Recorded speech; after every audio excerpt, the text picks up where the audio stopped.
Las bolsas siguen aguantando muy cerca de máximos históricos. El SP500 apenas ha alejado de sus cotas más altas y el Nasdaq ha rebotado después de una corrección muy importante. Pero mientras tanto, el petróleo se ha vuelto a acercar a los $90, la inflación europea repunta y los bonos de largo plazo están alcanzando niveles de tensión que no veíamos desde hace muchos años. Así que aquí hay algo que no termina de encajar. ¿La renta variable está demostrando que la economía continúa siendo más resistente de lo esperado? ¿O el mercado de bonos nos está avisando de que la inflación, la deuda y los tipos de interés pueden darnos algún susto? Menos ruido, más gráficos y más datos y sentido común. ¡Vamos allá! Y respecto al último repaso, pues podríamos decir que el SP500 está en la misma cota. Ha tenido un camino diferente, pero ahora más o menos, el 31 de julio, desde el 1 de julio, estaríamos en la cota de $7.480. Respecto a sus respectivos máximos históricos que alcanzamos en torno a principios de junio, pues vemos que estábamos en una cota del 1,80, hace muy poquito hemos caído en torno a un 4% y ahora nos encontraríamos en apenas un 2% de esos máximos. Si ampliamos la visión y ponemos velas semanales, recordar aquí tenemos el eje de las X, del tiempo, aquí ya podíamos ver las cotizaciones del 2023, aquí veríamos la caída de esos aranceles o ese pequeño conflicto de abril del 2025, otra vez esta caída que tuvimos a principios o a finales de este trimestre de 2023 que vino incentivada por este conflicto de Irán y vemos que hemos alcanzado otras cotas históricas. Y si ponemos velas mensuales, pues este gráfico puede ser que es muy bonito, que es lo que estamos viviendo pues en los últimos 15 años. Después de esa crisis de la subprime, pues podemos ver que ha respetado este canal ascendente de manera milimétrica.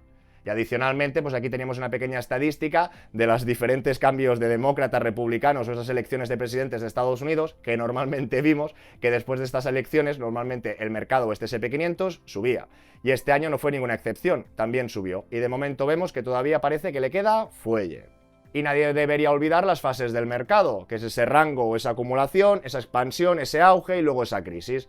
Otra cosa es que los últimos 15 años pues hemos tenido cuotas o muy aceleradas de volatilidad, que hemos tenido caídas muy repentinas, ya sea el COVID, este conflicto de Rusia con Ucrania fue un poquito más lento, los aranceles, como veis con este vástago, muy rápido, pero recordar pues que si ampliamos el gráfico, pues podíamos ver una década cruda que fue de los 70 hasta los 80, luego vimos una expansión, luego otra década cruda que fue pues del 2000 al 2010, 2012 y hemos vuelto a tener un periodo expansivo. Nadie, cuando digo nadie es nadie, tiene la bolita, la varita mágica, sabe qué pasará o no pasará, pero lo que suelo comentar, que nada sube hasta infinito o en línea recta. Y volviendo a velas diarias, lo que podemos ver es un patrón de agotamiento. ¿Por qué? Porque estos máximos históricos que marcó a principios de junio, de momento no los ha vuelto a superar. Y está claro que muchas veces, después de una caída de estos máximos, como hemos visto en otros vídeos que os dejo por aquí, que esperaba un retroceso del 12, no cayó un 12, cayó un 9 o un 10 y rebotó con fuerza, pero podemos ver otros episodios donde parece que quería rebotar, pero después finalmente cayó. Con lo que insisto, de momento, jauja, porque estamos arriba o muy cerca de las cotas máximas, pero hasta que no volvamos a superar estas cotas, ojo, ojito. Seguimos con el Dow Jones, ese índice americano de manufactureras, directamente en velas semanales, igual pero diferente, igual que el S&P no había superado sus cotas históricas de principio de junio, el Dow Jones lo ha hecho mejor. Ahora pongo velas diarias. Podríamos ver que justamente pues el 7 de marzo alcanzó sus nuevas cotas históricas, con lo que en positivo, todo y que aún no las ha vuelto a superar, sí que podríamos ver que algunos días más tarde que el SP500 volvió a alcanzar cotas históricas. Mercado americano, manufactureras, S&P un conjunto de todo, con lo que en principio algo positivo. Y lo que decíamos son similares pero diferentes. Igual que el SP500 no llegó a consolidar con esta caída de marzo, incentivada con este conflicto de Irán, los anteriores máximos históricos, podíamos ver como el Dow Jones sí que lo hizo de manera milimétrica. Seguimos con el Nasdaq, directamente en velas diarias, también igual pero diferente. Aquí el retroceso caída ha sido mucho más acusado, también los marcó las mismas fechas, que estaríamos hablando del 2, el 3 de junio, pero aquí sí que podríamos ver pues que la caída ha sido más sustancial. Pues estamos hablando que hace 2-3 días pues llegó a caer casi un 12%, y ahora habría rebotado un poquito, lo que aún no podemos cantar victoria. ¿Por qué? Porque estamos justo debajo de todo este cajón o estructura. Y lo que comentábamos anteriormente, sí que es verdad que aquí volvió a hacer una vuelta en V espectacular y a todo el mundo le encantaría, ¿no?, comprar aquí en la caída que suba, pero puede haber otros momentos que haga magos, con lo que esto solo lo veremos a toro pasado. Como contraposición podríamos hablar del IBEX, que ya sabéis que hablo poquito porque no creo que sea una economía que represente todo el mundo, pero sí que podríamos hablar en positivo, que esta misma semana hemos tocado cotas históricas, nada más y nada menos que casi los 20.000 euros, 19.953. Y de la misma manera Alemania, también un poco diferente, que luego con esos datos macroeconómicos del PIB, de la inflación, etcétera, ya acabaremos de matizarlos, pero podíamos ver cómo tocó cotas históricas del 6 de julio y justo hoy viernes 31 de julio ha estado muy cerquita de igualar o superar, pero podría mostrar un poco de debilidad, insisto, porque no las ha superado y podríamos ver este vástago o esta mecha que lo está repeliendo, con lo que denota un poco de presión bajista. Pero bueno, no nos engañemos, estamos en cotas máximas. Incluso podríamos hablar de ese FTSE, de ese UK, Reino Unido, donde también entre hoy y ayer tocaron cotas máximas de nada más y nada menos que casi 11.000 libras. Luego recordaros que estamos viendo el índice y en este caso en dólares. Aquí podemos ir a productos concretos. Ahora estaríamos analizando un ETF que representa el SP500 de la mano de iShares y en este caso que está cotizando en euros. Con lo que al cotizar en euros ya no tenemos por la divisa natural o del subyacente, que serían dólares, y entonces estos gráficos pueden ser diferentes. Incluso podríamos ver pues que esta caída que hemos tenido incentivada por la guerra de Irak, que no había consolidado los anteriores máximos, aquí el dibujo es diferente. Más que nada para que todo el mundo se ambiente y a veces que a veces el SP500 ha tocado máximos, tu índice no, pues que sepáis que afecta ese efecto divisa, sobre todo depende de qué índice inviertas. Y Estados Unidos, que es todo en dólares, te afectará más. Podríamos seguir con el ACWI, también de la mano de iShares, diferente pero similar. Podríamos ver que estamos en cotas históricas. Y luego el mercado de emergentes, que aquí sí que para algunos podían tener un poquito de oportunidad, llegó a retroceder casi un 15%, ahora lo tendríamos a cotas de casi el 10% y también podríamos decir que están en cotas históricas o al menos desde los últimos años. El mercado no se está desplomando, pero tampoco todos los índices han confirmado una nueva senda ascendente con la misma claridad. Ahora bien, que el mercado esté cerca de máximos no significa que mañana tenga que continuar subiendo. Y a la vez, si existen señales de tensión, tampoco significa que tengamos que venderlo todo. Para la mayoría de inversores de largo plazo, la clave no está en acertar el próximo movimiento, sino en mantener una estrategia y continuar aportando con regularidad. Y aquí aprovecho para dar las gracias a Freedom24, que patrocina este vídeo y es uno de los brokers que utilizo. Con sus nuevos planes de inversión recurrente podemos escoger un instrumento, definir el importe o el número de títulos, seleccionar la frecuencia semanal o mensual y dejar automatizadas las compras. Además, las compras realizadas dentro del plan y la recarga asociada tienen una comisión del 0%. Por ejemplo, una comisión fija de 2 euros representaría un 2% sobre una aportación de 100 euros, antes incluso de comenzar a invertir.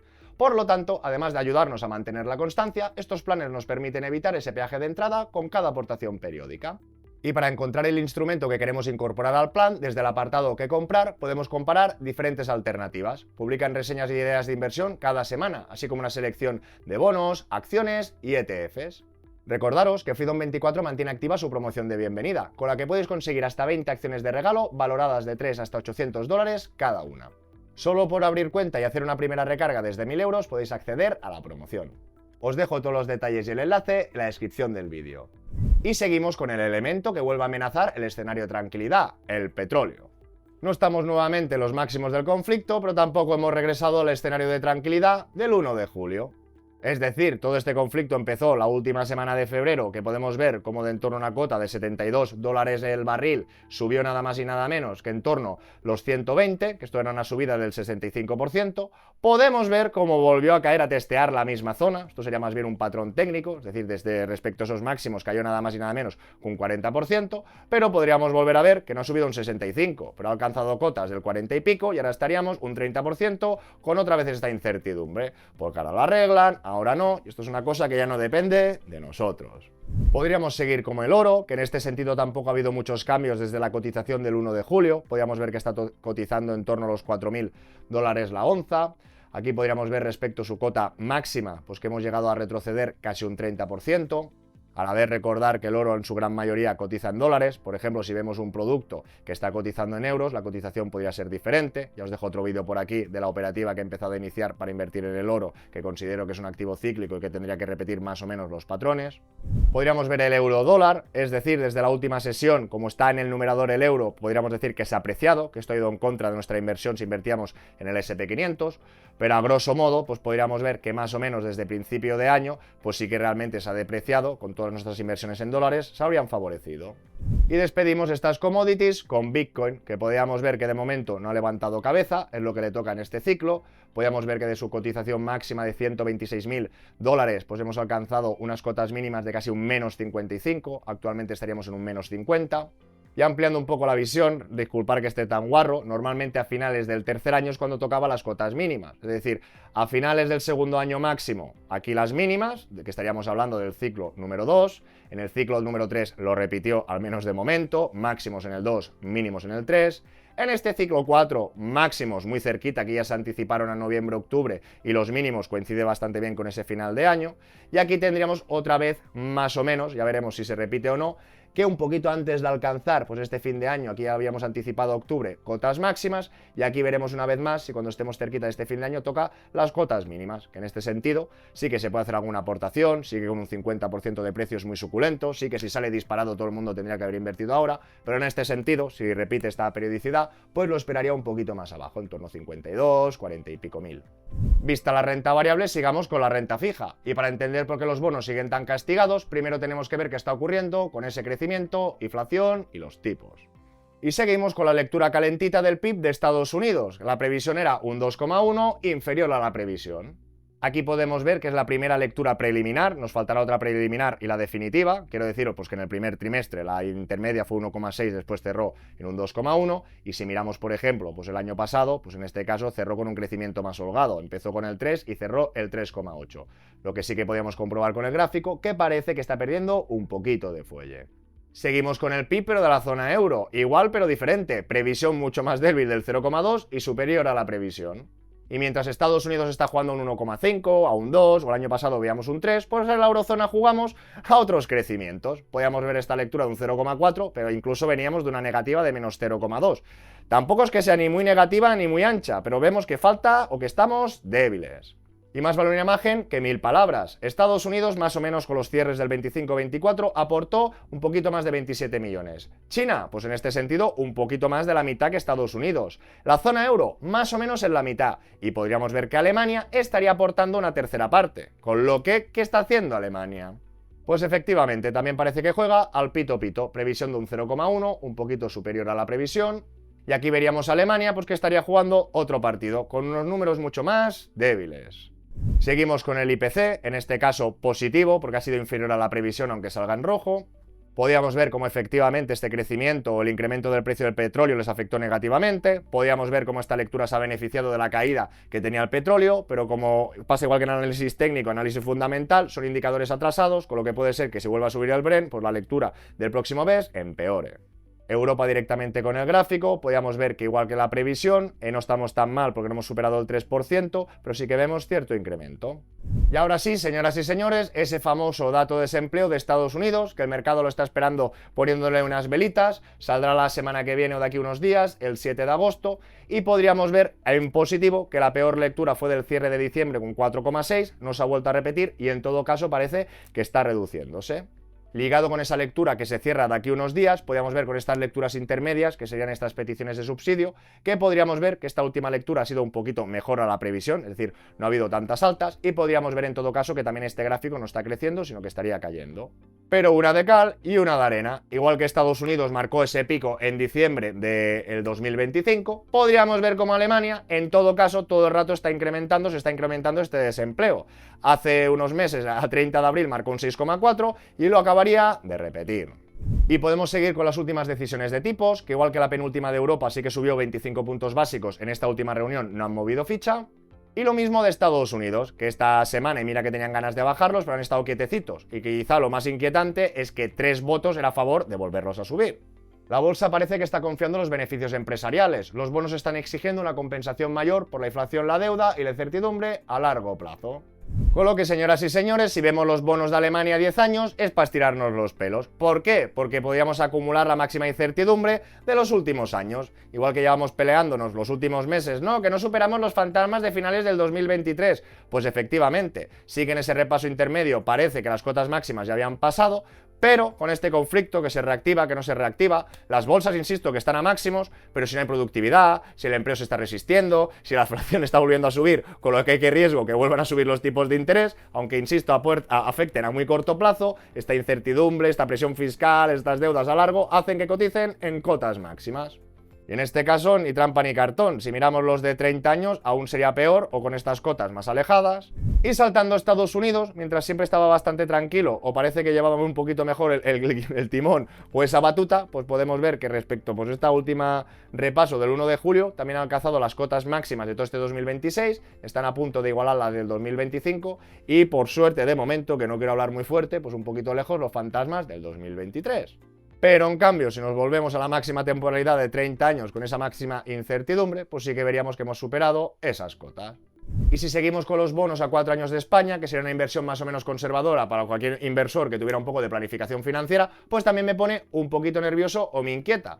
Porque bien que subió esta prima de riesgo cuando arrancó este conflicto de la guerra. Es decir, la política de tipos en España no cambió, ni la política del Banco Central Europeo. Pero vimos que de pagar un 2,27 subió a un 3%. Ya comentamos que esta era una oportunidad pues para gente que quisiera deuda pública pues a 3-4 años poder ligar por encima de un 3% que había sido esa inflación media histórica. Pero ¿qué nos damos cuenta? Que después de parecer que se estaba apaciguando este conflicto, igual que cayó el petróleo, ahora se ha vuelto a exaltar. Incluso ha superado cotas históricas. En vez de llegar a pagar el 3, pues ha llegado a pagar un poquito más, que es un 3,10, y ahora lo tendríamos por arriba. Con lo que parece que algo se está cociendo, o el tema del belicismo, el tema de la productividad, el tema del desempleo. Seguro que las manos fuertes ya saben por dónde van los tiros, pero los bonos también avisan. Y una pregunta que siempre nos hacemos, ¿no? ¿Cómo puede acabar afectando todo esto a nosotros? Pues concretamente hablando de los tipos de interés, pues del Euribor, donde va esa financiación, esos plazos fijos, esas hipotecas, y podemos ver pues, que está tocando casi el 3%. Aquí podíamos ver esta gráfica histórica, ¿no? La crisis de las .com, la crisis subprime, después esos años que estuvieron en negativo, y después pues esta gran subida repentina. Lo que pasaba que mientras que estaba bajando de estas cotas incentivadas por la bajada de tipos del Banco Central Europeo, que llegaron al tipo, si no recuerdo mal, del 2,15, facilidad del depósito era un 2, más o menos, vimos que había repuntado un poquito por culpa de este conflicto, vimos que parece que estaba haciendo un pequeño rango, pero es que se estaba relajando, igual que los bonos a 4 años, pues podíamos ver que este Euribor, este tipo de interés con el que se prestan las entidades en Europa, se ha vuelto a exaltar, con lo que ven algo de riesgo en el mercado. Después de repasar todos estos datos, la fotografía no es precisamente sencilla. Por un lado, las bolsas continúan resistiendo relativamente cerca de sus máximos históricos. Los beneficios empresariales de una economía que todavía aguanta están dando soporte a la renta variable. Pero por el otro lado, el petróleo está volviendo a ejercer presión, la inflación continúa siendo incómoda y los bonos de largo plazo están exigiendo rentabilidades cada vez mayores. Y eso no significa que mañana tenga que comenzar una gran caída, pero tampoco parece el escenario de tranquilidad absoluta que podríamos imaginar mirando el S&P 500. Los bancos centrales siguen atrapados entre dos problemas. Si mantienen los tipos elevados durante demasiado tiempo, pueden terminar debilitando la economía. Pero si lo reducen demasiado rápido, corren el riesgo de reavivar todavía más la inflación. Por eso, en momentos como este, creo que es especialmente importante no tomar decisiones únicamente por los titulares. Ni venderlo todo porque aparecen señales de tensión, ni comprar cualquier activo simplemente porque la bolsa continúa cerca de máximos. Y ahora os pregunto, ¿creéis que la fortaleza de las bolsas está justificada o pensáis que el petróleo y los bonos están avisando de un escenario bastante más complicado? Os leo en comentarios. Si este tipo de vídeo contenido os gusta o os ayuda, os agradeceré un buen like, que os suscribáis o no lo estáis y lo compartáis con aquel que lo pueda necesitar. Que nos vemos en el siguiente.